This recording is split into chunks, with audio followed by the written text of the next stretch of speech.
This is episode 2 of State of the Market. So the main point of this whole thing, just like we talked about last week, is for anybody who has any questions about mortgages or real estate or, kind of where the market is right now. So this is our information up on the screen. I'm Tyler Stanley with the Stanley Group and Keller Realty. Ben Bell of the Bell Mortgage team is here as well. We are in the market every day. Nobody has a crystal ball, but we can definitely tell you week to week, if you're here with us on Thursday at 4 p.m. for this live stream, we can definitely tell you what's happening right now because Ben is seeing it on the mortgage side and I'm seeing it on the ground with buyers and sellers every day. So we're going to keep you updated as best we can on exactly what's happening in the market right now. All right. Yeah, so I posted this on Instagram and Facebook, I think like 2 days ago. So you can follow me at Bell Mortgage Team on Instagram or Facebook, and you'll be able to see all my posts. But you can see, when people ask like, hey, Ben, what's it take to get the best credit score? Here's a great example of what credit score is made up of. And you'll see the largest percentage is payment history. Are you paying your bills on time? Or what we would call ability to repay. And that is the biggest section of what makes up your credit. Second is credit utilization. How much credit are you using? Are you overextended? Or are you over 30% of its usage? Meaning if you have let's say you have $1,000 credit card and there's $600 balance on there, that's weighing down your credit score. You're not going to have it could lower your credit score until you get that credit utilization, let's say below 30%. That $1,000 credit card, we need to get your balance down to, let's say, $300 or below. Yeah, that's really crazy. I mean, it's amazing how much that affected it. It really does. I didn't realize. I mean, I did that myself. I didn't realize how much. I didn't realize how much my credit card debt was really affecting it, and it didn't take much to pay it down to below 30%. And when I did, I mean, my score went up by 100 points. I mean, it was crazy how quickly. So that's really all right. Keep going. And the next one is length of credit history. We see a lot of kids coming out of college, or even some people who just entered the workforce, and they've never had credit. Well, length of credit, you haven't proven back to your payment history. You haven't given us enough history to show that you have the ability to repay. Even though you might not have a whole lot of debt or bad debt or anything like that, you still haven't proven your ability to repay. So it takes a little bit of time to get up, above 740, up into the 800s. I mean, you have to have some sort of length of credit history. How many open accounts do you have? Is it good debt? Do you have a couple credit cards with $10 balances on there? Do you have a car, student loans? Whatever you're paying on is new credit. And then, of course, the other 10% is credit mix. Do you have a variety of things for us to show that, you can handle, and even now you can start self-reporting bills. And that was like Equifax Boost or something, one of those programs where you can actually go in there and you can start reporting your power bills, your cell phone bills, and start building credit as well. So that's another great tool where you can actually start self-reporting. That was through, how do you do that? Do you say through Equifax? Yeah, Equifax. I think it's Equifax Boost. And I think they all have a Boost program now where you can actually go in and you can put in self-reporting debt that they will actually monitor as well to make sure that you're paying your bills on time. And as I say, credit score is very important to get the best of the best. That's what we look at because it's going to determine what program we push you in. Are you going to qualify for conventional mortgage, jumbo mortgage, FHA mortgage? VA is a little different. USDA is a little different, but just the government and conventional credit score.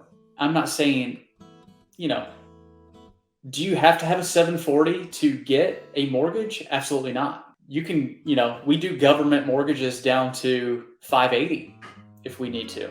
Are they pretty to do? Are they fun to do? No. I've done plenty of them. I'm actually doing a couple right now. They're not fun. What makes those not fun or more difficult? You're an FHA loan, right? Is what you're talking about? Or VA. Okay.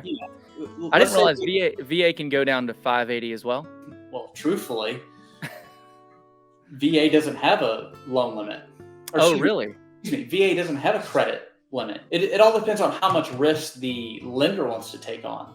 I know some lenders that will go down to, they'll sign off on a 500 VA if you can prove that maybe you had something in the past that's weighing it down, but you can be shown that, you've paid your bills the past, 12 months on time, and you have what we call residual income, and you have reserves and all that fun stuff. So, don't think that you have to have, and it all depends on the lender's appetite for that risk as well. So you definitely have to have what we have call strong compensating factors for an underwriter to sign off on that. Do you have a clean verification of rent, or a clean verification of mortgage where you haven't missed a payment in the last 12 or 24 months? Do you have reserves? If something happens, do you have a couple months reserves to get you by? Do you have, what's the payment shock, right? Are you going from an $800 rental to a $2,000 mortgage? That's really tough to convince somebody of, right? Gotcha. Okay. So that payment shock. Yeah. Okay. So lenders take that into account as well, and you call it payment shock. Payment shock. If we're having to do it like a manual underwrite, something below 620 or even above, that's a great compensating factor of an approval where, what's the payment shock? Are we going from an $800 rental to a $1,000 mortgage? Okay, that's doable, right?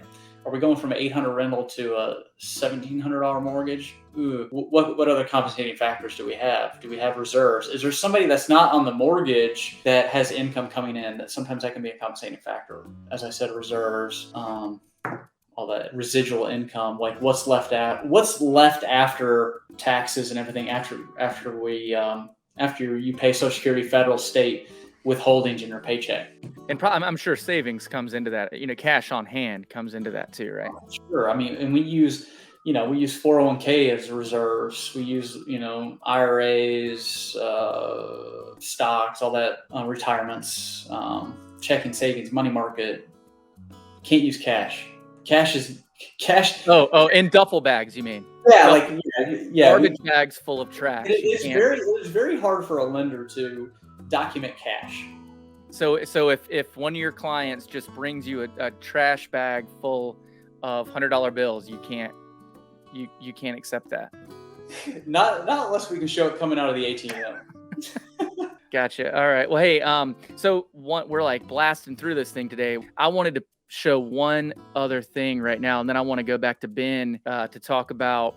He just talked about what the perfect profile would look like, but let's next after this, let's talk about what just a good one would be. Like somebody who is in good shape and feel pretty confident, or you will feel pretty confident about their profile, but maybe it's not the best looking one. So what I wanted to show was these charts from FMLS that I'm going to make this full screen so everybody can see it, that I show. I normally do this about monthly on like Instagram and YouTube and Facebook, just to show where we were the month before, and it's lagging. So that's why it's the month before. So we've only got up through April right now, but here in a couple of days, once we get into June, we'll be able to see what happened in May. So if you've never seen any of those videos before, well, rather, if you have seen me talk about this before, this is just going to sound very redundant to you. But if you haven't seen it, this is a really good explanation and picture of really where the market is right now. Okay, so we can do everything from sale price to days on market, how many homes for sale, how many showings it took to get one under contract. This sale price, obviously, it's the first one, probably the most important one to anybody. This shows like just how steep the median price in the Atlanta metro area, this is just the Atlanta metro area, has risen since, basically the beginning of 2020. So at the beginning of 2020, the median price, the Atlanta metro area, was $244,000. And even in April last month continues to go up, and in April it went up to $385. So in the Atlanta metro area, the median sale price now is $385. So that's 2 years. I mean, that's just like incredible appreciation. But the other thing to look at, and what's driving this, and why we always talk about how this is not a bubble, this is not a housing bubble that we're in, and the reason why is because of demand. So this really shows that right here. If you look at months of supply is one way to look at it. This is how we, gauge how many homes are on the market, or how we measure it is months of supply and how many months it would take to sell everything on the market. If you look back to July of 2019. We were in a strong seller's market here, but it was, we had 3.5 months of inventory. So it was a strong seller's market, but it wasn't as competitive as it is for buyers right now. Right. Then it just dropped off through 2020 and 2021, and now we're at 1.2 months of inventory. Another way to look at that, to put it in perspective, is homes for sale. When you look at just how few homes are actually for sale right now, that's another way to get a good idea of why the market is so competitive right now, why we're still seeing multiple offers on everything, even though interest rates are going up a little bit, and there's all this talk of inflation and recession and all this kind of stuff. So back in that same time frame, summer of 2019, we were in a seller's market, really good time for sellers, but buyers were still able to purchase something. Yep. Then you come down to where we are now, there is basically a third of the properties on the market. The entire metro area, Atlanta metro area, there were just under 11,000 homes for sale in the month of April. That's total for the whole metro area. So that's crazy. Anyway, this is, it's just a chart, so I don't want to bore you guys going over every single one of them. But another thing, that if you're interested in getting this and looking at your area specifically, I can, send it based on your zip code, your area, your neighborhood, the size of your home, all that kind of stuff, if you want to see just how things are doing in your area. Cool. Well, thanks, Ben. I appreciate it, man. It's good seeing you, good talking to you again. If anyone has any questions about any of this stuff, please feel free to give us a shout. There's Ben's information and then my information right there as well. And then you can also look us up on Instagram and Facebook.